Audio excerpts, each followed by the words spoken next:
Bangladesh cricket দল টানা ৩টি আসর ২০১৫, ১৯ ও ২৩ বিশ্বকাপে সরাসরি খেলেছিল আইসিসির শর্ত পূরণ করে। কিন্তু ওয়ানডে র্যাঙ্কিংয়ে দীর্ঘদিন ৭ নম্বরে থাকা দলটি এখন নেমে এসেছে ১০ নম্বরে। ফলে বড় প্রশ্ন, আইসিসির ক্রিকেট ওয়ার্ল্ড কাপে কি সরাসরি জায়গা পাবে বাংলাদেশ? ২০২৭ বিশ্বকাপে ১৪টি দল খেলবে।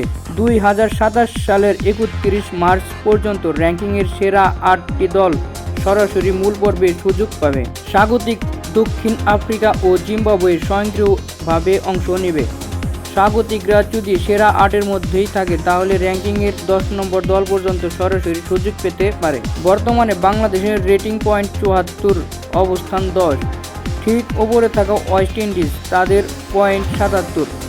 ব্যবধান খুব বেশি নয়, কিন্তু প্রতিটি সিরিজ এখন হয়ে উঠেছে বাঁচা মরার লড়াই। জিম্বাবুয়ে স্বাগতিক হওয়ায় বাস্তব চিত্রে বাংলাদেশ যেন কার্যত ১১ নম্বরে। তাই ২০২৭ সালের মার্চের আগে অন্তত ৯ নম্বরে ওঠা জরুরি, না হলে অপেক্ষা করছে কঠিন বাছাই পর্ব, যেখানে গত আসরে ওয়েস্ট ইন্ডিজের মতো দুইবারের চ্যাম্পিয়নও ব্যর্থ হয়েছিল। সামনে বড় সুযোগও আছে। মার্চ থেকে শুরু হচ্ছে গুরুত্বপূর্ণ ওয়ানডে সূচি। ঘরের মাঠে পাকিস্তানের বিপক্ষে ৩ ম্যাচের সিরিজ, এরপর নিউজিল্যান্ড, অস্ট্রেলিয়া ও ভারতের বিপক্ষে হোম সিরিজ, আর এতে আয়ারল্যান্ড ও জিম্বাবুয়ের বিপক্ষে লড়াই। সব ম্যাচই আইসিসির এফটিপির অংশ, অর্থাৎ র্যাঙ্কিংয়ে সরাসরি প্রভাব ফেলবে।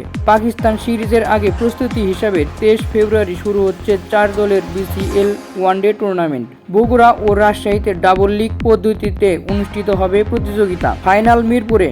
সাবেক নির্বাচক মিনহাজুল আবেদিন নান্নুর মতে, দীর্ঘদিন পর ৫০ ওভারের ধারায় ফেরা এই টুর্নামেন্ট বিশ্বকাপ প্রস্তুতির গুরুত্বপূর্ণ ধাপ হতে পারে। সব মিলিয়ে সরাসরি বিশ্বকাপে যাওয়ার পথ কঠিন, তবে অসম্ভব নয়। এখন প্রতিটি ম্যাচই বাংলাদেশের জন্য ফাইনাল।